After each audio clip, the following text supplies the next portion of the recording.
সমস্যাটা হচ্ছে রেড করে যখন কিছু পাইনি, সার্চ করে যখন কিছু পাইনি, তখন আইটির অফিসাররা বলেছে যে আমরা ট্রায়াল রান করতে দেব।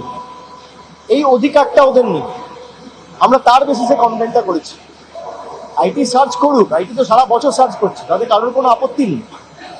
ইনকাম ট্যাক্স, ইডি, সিবিআই তো রোজই রেড করছে, কিন্তু সার্চ করে সারা হেলিকপ্টার যখন তন্ন তন্ন করে খুঁজে, সবার ব্যাগ, হেলিকপ্টারের সিট সব খুঁজেছে, যখন কিছু পায়নি, এমনকি 10 পয়সা রিকভারি হয়নি, তখন বলেছে আমরা উঠতে দেবো না, ট্রায়াল রান করতে দেবো না।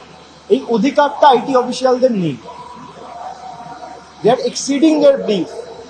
আমাদের অভিযোগটা সেখানে যে আপনি যাবেন, আপনি সার্ভে করবেন, আর এই যে সিসিটিভি ক্যামেরা, এ তো এয়ারপোর্ট অথরিটির আন্ডারে আসছে, ওরা রিলিজ করে দেখাক না পুরো সার্চ সিয়ারটা কীভাবে করেছে। এমনকি আমার সিকিউরিটি থেকে একজন রেকর্ড করেছিল, তাকেও ধমকে চমকে তার ফোন ছিনিয়ে নিয়ে ওই ভিডিওটা ডিলিট করেছে। এই যে ইন্টিমিডেশন, এটা ক্রিমিনাল অফেন্স।